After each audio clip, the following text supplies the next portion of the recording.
ഭംഗിയാ നിന്നെ കാണാനേ.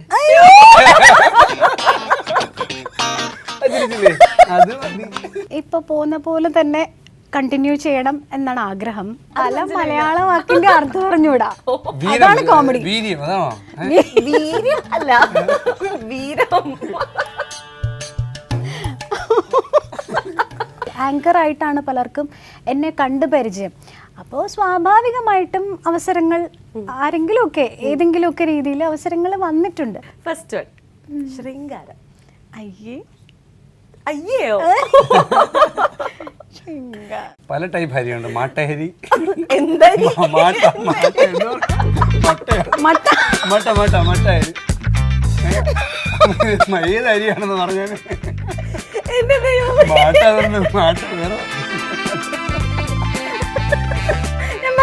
മലയാളം അടിപൊളിയാ. ഇനി എന്താണ് അങ്ങോട്ടുള്ള ഫ്യൂച്ചർ പ്ലാൻസ്, പുതിയ പ്രോജക്ട്സ് ഇതൊക്കെ? ഇനി ഫ്യൂച്ചർ പ്ലാൻസ് എന്ന് പറഞ്ഞാൽ അങ്ങനെ പ്ലാൻസ് ഒന്നുമില്ല. ഇപ്പോൾ പോകുന്ന പോലെ തന്നെ കണ്ടിന്യൂ ചെയ്യണം എന്നാണ് ആഗ്രഹം. എൻ്റെ ഒരു കരിയർ നോക്കിക്കഴിഞ്ഞാൽ അങ്ങനെ ഒരുപാട് ഉയർച്ചയിലോട്ടോ അല്ലെങ്കിൽ അങ്ങനെ തീരെ പാട്ടുകളില്ല അല്ലെങ്കിൽ പരിപാടി ഇല്ലാതെ അങ്ങനെ ഇല്ല. അപ്പോൾ ഒരു എല്ലാ പ്രാവശ്യവും ഒരേ ഒരു ഗ്രാഫ് ഇങ്ങനെ പൊക്കോണ്ടിരിക്കുന്നുണ്ട്. അപ്പോൾ അത് അങ്ങനെ തന്നെ കണ്ടിന്യൂ ചെയ്യണം എന്നാണ് ആഗ്രഹം. അതൊരു അത്യാഗ്രഹമാണോ എന്ന് അറിഞ്ഞുകൂടാ, പക്ഷെ അതിലാണ് എൻ്റെ സന്തോഷം. പിന്നെ പ്ലാൻസ് ഒന്നും അങ്ങനെ അതുകൊണ്ടില്ല. ഇനി ഫ്യൂച്ചർ പ്രോജക്ട്സ് ആണെങ്കിൽ പാടിയിട്ടുണ്ട്. ജയരാജ് സാറിൻ്റെ പെരും കളിയാട്ടം അതിൽ പാടിയിട്ടുണ്ട്. അത് ജാസി ചേട്ടൻ്റെ കൂടെയാണ് പാടിയതും എഗെയിൻ. പിന്നെ ഔസേപ്പച്ചൻ സാറിൻ്റെ ഒരു പാട്ട് പാടി. ബോബൻ സാമുവലാണ് ഡയറക്റ്റ് ചെയ്യുന്നത്. സിനിമയുടെ പേര് മച്ചാൻ്റെ മാലാഖ. അങ്ങനെ 2 സിനിമകൾക്ക് വേണ്ടി വെയിറ്റിംഗ് ആണ്. ഓക്കെ, പുതിയ പ്രൊജക്ട്സിന്റെ കാര്യം പറഞ്ഞു. ഒരു മൂവിയിൽ അഭിനയിച്ചില്ലായിരുന്നോ? അയ്യോ, അത് റിലീസായിട്ടില്ല. അതുകൊണ്ട് അഭിനയിച്ചു. റിലീസായിട്ടില്ല. സിനിമയോട് എത്ര ഭയങ്കര ആഗ്രഹമാണോ? അങ്ങനെ പറയാൻ പറ്റില്ല. ഞാൻ ശരിക്കും പറഞ്ഞാൽ പാട്ട് ഫസ്റ്റ് പാടാനുള്ള അവസരം തരുന്നത് ജയരാജ് സാറാണ്. അപ്പോൾ സാറിൻ്റെ സിനിമയിൽ അശ്വാരൂഢനിലാണ് തുടക്കം. അപ്പം അന്ന് എന്നെ പാടാൻ വിളിക്കുന്ന കൂട്ടത്തിൽ എന്നോട് ചോദിച്ചു അഭിനയിക്കാൻ താല്പര്യമുണ്ടോ ചോദിച്ചിരുന്നു. പിന്നെ അത് മാത്രമല്ല, അതിന് മുമ്പ് ഞാൻ പറഞ്ഞല്ലോ ചാനൽ പ്രോഗ്രാംസ്, കുറേ പ്രോഗ്രാംസ് പല ചാനലുകളിലും ആങ്കറിങ് ആ ഒരു ഫീൽഡിലായിരുന്നു ഞാൻ. കൂടുതൽ ആങ്കർ ആയിട്ടാണ് പലർക്കും എന്നെ കണ്ടു പരിചയം. അപ്പോൾ സ്വാഭാവികമായിട്ടും അവസരങ്ങൾ ആരെങ്കിലുമൊക്കെ ഏതെങ്കിലുമൊക്കെ രീതിയിൽ അവസരങ്ങൾ വന്നിട്ടുണ്ട്. പക്ഷെ അന്നൊന്നും എനിക്ക് അങ്ങനെ ഒരു പ്ലാനൊന്നും അങ്ങനെ തോന്നിയിട്ടില്ല. പാട്ട് പാടണം എന്നായിരുന്നു ആഗ്രഹം. ഇപ്പോഴും തന്നെയാണ് ആഗ്രഹം. അപ്പോൾ ഇങ്ങനെ ഈ കഴിഞ്ഞ 2 വർഷം മുമ്പ് ജയരാജ് സാർ തന്നെ സാറിൻ്റെ ഒരു സിനിമയിലൊരു ക്യാരക്ടറുണ്ട്, എനിക്ക് പറ്റിയ ഒരു സംഭവമാണെന്ന് പറഞ്ഞപ്പോൾ ഓക്കെ ചെയ്ത് നോക്കാം, അത്രേ ഉള്ളൂ. അങ്ങനെ വിചാരിച്ച് ചെയ്തു. ഇനി കണ്ടിന്യൂ ചെയ്യുമോ എന്ന് ചോദിച്ചു കഴിഞ്ഞാൽ ഇനി ഇതുപോലെ എനിക്ക് പറ്റുന്ന എന്തെങ്കിലും വന്നു കഴിഞ്ഞാൽ ചെയ്യാം, കുഴപ്പമില്ലാന്ന് എനിക്ക് തോന്നുന്നു. എന്തായാലും ചെയ്യണം, നമ്മൾ വെയിറ്റിംഗ് ആണ്. അപ്പോൾ നമുക്കൊരു കുഞ്ഞ് ഗെയിമിലേക്ക് പോവാം. അഭിനയം റിലേറ്റഡ് ഗെയിം. ഒന്നുമില്ല, ഞാൻ കുറച്ച് നവരസങ്ങൾ ചോദിക്കും, അത് അങ്ങോട്ട് കാണിക്കുക, അത്രേ ഉള്ളൂ. നിസാരം. പാട്ടൊക്കെ പാടുന്ന ആൾക്കാർക്കാണ് നവരസം കാണിക്കാൻ. നമ്മുടെ ഉദയനാണ് താരം, ജയചേട്ടനെ തകർക്കണം. ഫസ്റ്റ് വൺ ശൃംഗാരം. അയ്യോ,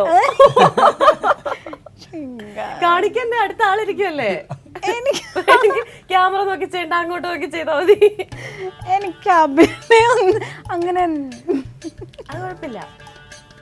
എന്തെങ്കിലും പണിഷ്മെന്റ് ഉണ്ടെങ്കിൽ തന്നോ. എന്നാലും ഒന്ന് ചുമ്മാ ഒന്ന് ശ്രമിച്ചു നോക്ക്. ശൃംഗാരം വരില്ല. ശരി, വരുമായിരിക്കും, പക്ഷെ ഇങ്ങനെ പറയുമ്പോ ഇങ്ങനെ വരാനാ? ചുമ്മാ ഒന്ന് ജസ്റ്റ് ഒന്ന് ട്രൈ ചെയ്ത് നോക്ക്.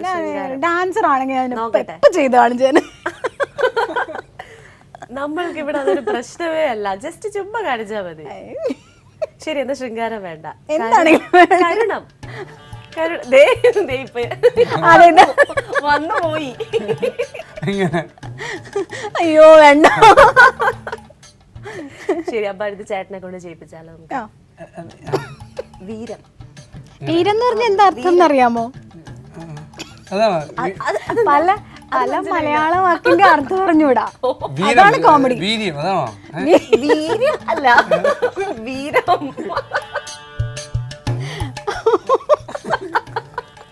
വീരം നല്ല തമാശയായിരിക്കും. ആ. അത് തന്നെ. സ്ട്രോങ് ആയിട്ട് നിൽക്കണം. അത്ര മുഖത്തും കൂടെ ഞാനീ പോട്ടെ. ആക്ഷൻ ഞാൻ പറയട്ടെ, ഞാൻ പറയാം ആക്ഷൻ. ആക്ഷൻ. അടിപൊളി അടിപൊളി അടിപൊളി. കണ്ടോ, ഭർത്താവിന് നല്ല ധൈര്യമുണ്ട്. നാളെ മിക്കവാറും ടെർമിനേറ്റ് ചെയ്യുന്നു. ഇറങ്ങിപ്പോ. അടുത്ത് ശാന്തം. ശാന്തം. ഇതാണ് ശാന്തം. ശാന്തമായിട്ടൊരു ഡയലോഗ് പറഞ്ഞ അങ്ങോട്ട് നോക്കട്ടെ.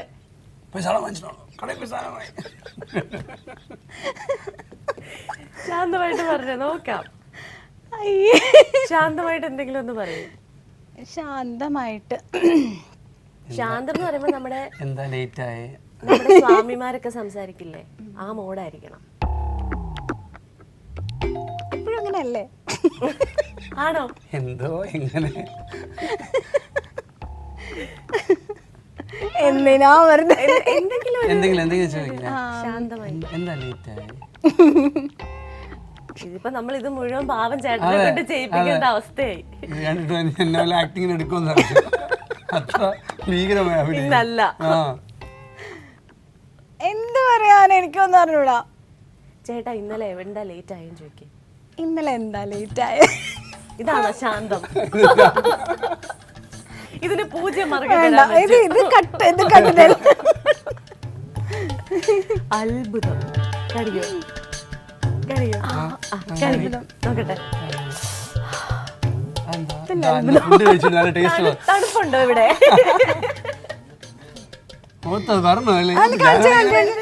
അഭിനയിക്കാൻ കാണിച്ചു അത്ഭുതം. അടിപൊളി. 10 മാർക്ക്. കണ്ടാ?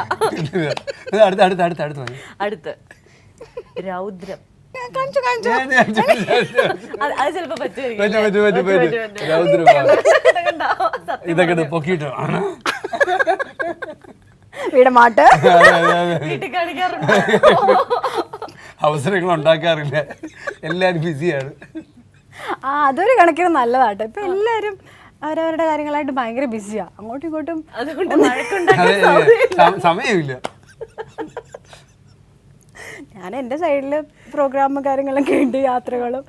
എല്ലാവരും ബിസിയാ, എല്ലാവരുടെ കാര്യം എല്ലാവരും ബിസിയാ. അങ്ങോട്ടും ഇങ്ങോട്ടുമുള്ള സംസാരം തന്നെ കുറഞ്ഞു. ഞാൻ അതിനെക്കുറിച്ച് ഇന്നലെ ആരോടോ ഇങ്ങനെ പറയായിരുന്നു. അങ്ങോട്ടും ഇങ്ങോട്ടും ആരും കാര്യമായിട്ടൊന്നും സംസാരിക്കുന്നില്ല, അതുകൊണ്ട് പ്രശ്നങ്ങളില്ല. അതൊക്കെ പോട്ടെ. ഇവിടെ കാണിക്കും, കാണിച്ചോ രൗദ്രം. രൗദ്രം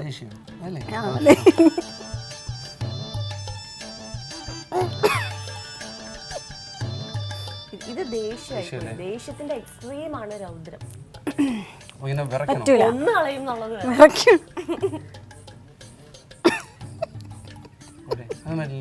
ഈ രൗദ്രം കണ്ടിട്ട്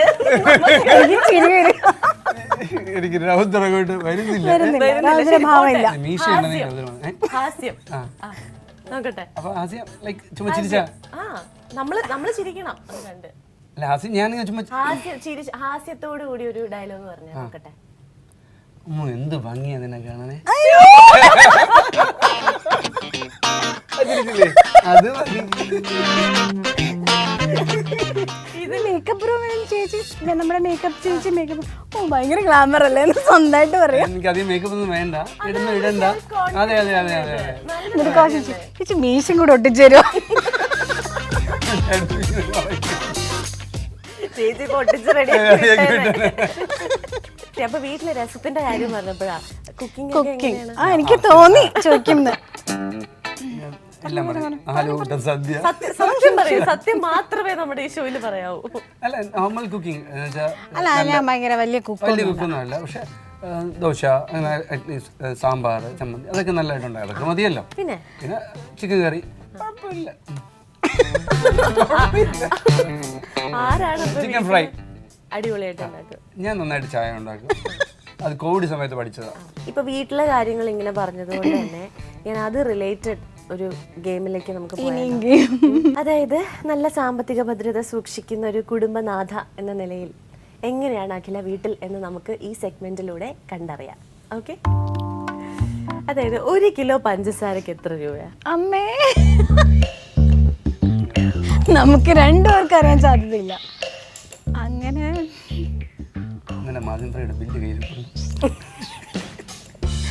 അങ്ങനെ ഇപ്പൊ എല്ലാം നോക്കി വാങ്ങിക്കുന്ന പരിപാടി ഇല്ല. സാധനം എടുക്കുക, ഇടുക. ആവശ്യമുള്ള സാധനം നമുക്കിപ്പോൾ എത്ര പഞ്ചസാര എത്ര വേണമെന്നറിയാം. ഒരു മാസം അല്ലെങ്കിൽ ഒരു മാസം ഒന്നും ആ ഒരു പാക്കറ്റ് ആവശ്യമില്ല. അതെ, ഞാൻ മാത്രമേ പഞ്ചസാര യൂസ് ചെയ്യാറുള്ളൂ. അതുകൊണ്ട് വല്ലപ്പോഴും അതൊക്കെ വാങ്ങാറുള്ളൂ. അപ്പം പിന്നെ എല്ലാം ചേട്ടനറിയാം? ഇല്ല, ഇല്ലല്ലോ. 32 രൂപ 50 പൈസ. 48 രൂപയാണ് കറക്റ്റ്. ഈശ്വരാ, ഞാൻ മാർജിൻ ഫ്രീ മേടിച്ച ഡിസ്കൗണ്ട് ഉണ്ടായിരുന്നു. അതുകൊണ്ടാണ് ഇത്രയും വലിയ ഡിസ്കൗണ്ട് വന്നല്ലേ? 10 രൂപയോളം. ആ മാർജിൻ ഫ്രീ ഒന്ന് പറഞ്ഞു കൊടുക്കുമോ? എനിക്കും കൂടെ പറഞ്ഞു തരണം കേട്ടോ. അടുത്ത ക്വസ്റ്റ്യൻ ചോദിക്കട്ടെ. ഒരു പാക്കറ്റ് ഉപ്പിന്റെ വില? അയ്യോ, പഞ്ചസാര വീട്ടിൽ ആരും ഉപയോഗിക്കാത്തത് കൊണ്ട് അറിയില്ല എന്ന് പറഞ്ഞു. ഉപ്പിന്റെ വില പറയൂ. എന്തായാലും വില കുറവല്ലേ? അതിലും കുറവായിരിക്കും അല്ലേ? 30 രൂപ വല്ലതും ആയിരിക്കും. 21 ആയിരിക്കും, എനിക്കറിഞ്ഞൂടാ. ചുമ്മാ പറഞ്ഞോ. 19. രണ്ട് പേരും തെറ്റിച്ചു. കറക്റ്റായി. ഇത് രണ്ടിന്റെ ഇടയ്ക്കുള്ളതാണ് ഉത്തരം. 20. വലിയ കുഴപ്പമില്ല. ഞാൻ ആ പറഞ്ഞ മാർജിൻ. അടുത്ത് വെക്കട്ടെ. 1 കിലോ അരിയുടെ വില? അയ്യോ, ഇത് പറയാതിരിക്കരുത് കേട്ടോ. ഭയങ്കര പ്രശ്നമാവും. എനിക്കറിയില്ല.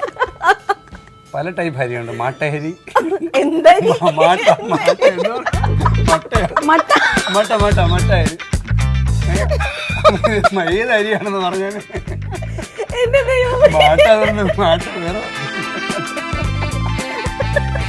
ഞാൻ പറഞ്ഞില്ലേ മലയാളം അടിപൊളിയാ. എവിടെ നാട്? ബേസിക്കലി നാട് ഇവിടെ തിരുവനന്തപുരം. മാട്ടേരി. വിലയൊക്കെ പറഞ്ഞോ, ഞാനല്ല വാങ്ങിക്കണേ. ചെമ്പാവരിക്ക് 1 കിലോ 36 രൂപ. 38 അതിന്ന് അങ്ങോട്ടും ഇങ്ങോട്ടും പോവില്ല. പിന്നെ പച്ചരി 28 രൂപ. അല്ലേ? കറക്റ്റ് അല്ലേ? ഈ കടയുടെയും കൂടെ പേര് പറഞ്ഞു തരണം നമുക്ക് കറക്റ്റ് ആയിട്ട്. ഇത്രയും പൈസ റേഷൻ കടയിൽ അപ്പൊ പിന്നെ പൈസ കൊടുക്കണ്ടല്ലോ. വളരെ മോശം. നമുക്ക് അങ്ങോട്ട് കുറച്ച് ചോദ്യം ചോദിക്കാം. അതെ, ഒരു വെണ്ടക്കയുടെ വില പറയാം. 1 കിലോ വെണ്ടക്കയുടെ വില. അതിപ്പോ പല സ്ഥലത്ത് പല റേറ്റ് ആണ്. നമ്മൾ സൂപ്പർ മാർക്കറ്റിൽ പോയാൽ ഒരു റേറ്റ്, മാർക്കറ്റിൽ പോയാൽ വേറെ റേറ്റ്. അങ്ങനെ കറക്റ്റ് പറയാൻ പറ്റില്ലല്ലോ. ഇതിപ്പോ ആക്ച്വലി ചോദിച്ച് ഞാനിരുന്ന് ചിരിച്ചിരിച്ച് എനിക്ക് വയ്യ. മാട്ടേരി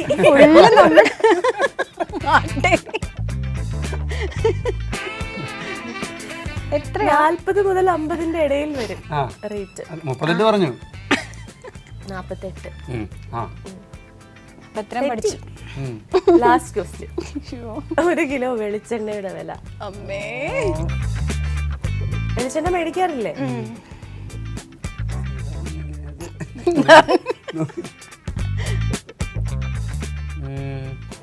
68 രൂപ. അതൊന്നുമല്ല, അതിൽ കൂടുതലാവും. എന്റെ ദൈവമേ, ചേട്ടനെ തല്ലും വെളിയിലോട്ട് ഇറങ്ങിയ ആൾക്കാര്. അതിലെ കൂടുതൽ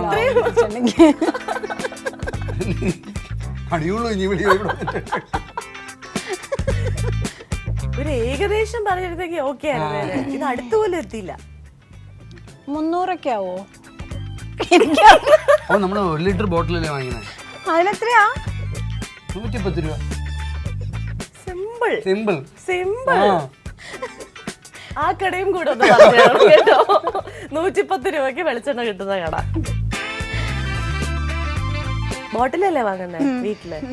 ബോട്ടിലിന് ഒരു 200, 240. 300 ഞാൻ പറഞ്ഞു. അങ്ങനെ സക്സസ്ഫുള്ളി എല്ലാം തെറ്റിച്ച് പറഞ്ഞിരിക്കുകയാണ്. ഇതിനും ശിക്ഷയുണ്ട്. അതും നമുക്ക് ലാസ്റ്റ് സപ്ലൈകോയിൽ ജോലി ഇന്റർവ്യൂ നമ്മൾ കുക്കിങ്ങിന്റെ കാര്യം പറഞ്ഞപ്പോ നമ്മള് വീട്ടിൽ എങ്ങനെയാണ് എത്രത്തോളം ഞാൻ പറഞ്ഞു അത്ര വലിയ കുക്കൊന്നല്ല, കുക്ക് അല്ലെങ്കിൽ നമ്മൾ ഇത്രയും കാര്യങ്ങളുടെ വില അറിഞ്ഞിരിക്കണം. ഈ ജനറേഷന്റെ പ്രശ്നമാണ് സത്യം. ഒന്നും അറിയാം. നമ്മുടെ അമ്മമാര് ആ ജനറേഷനിൽ എല്ലാവർക്കും അറിയാം, നമുക്ക് തീരെ അറിഞ്ഞൂടാ. അപ്പൊ നമ്മുടെ മക്കൾക്ക് എന്താ അവസ്ഥയായിരിക്കും. നമ്മളെ ഈ ഇവിടെ പോയിട്ട് സൂപ്പർ മാർക്കറ്റിലെ എല്ലാം കൂടെ ഒരുമിച്ചെടുത്ത് വില നോക്കി വാങ്ങിക്കണ പരിപാടി സത്യം പറഞ്ഞ ഇപ്പൊ ഇല്ല. ഓരോന്നിന്റെ പൈസയുടെ വില ഇല്ല. ഈ സെഗ്മെന്റ് കണ്ടിട്ട് ഇനിയെങ്കിലും ആൾക്കാര് ഇതൊക്കെ ശ്രദ്ധിച്ചു തുടങ്ങട്ടെ.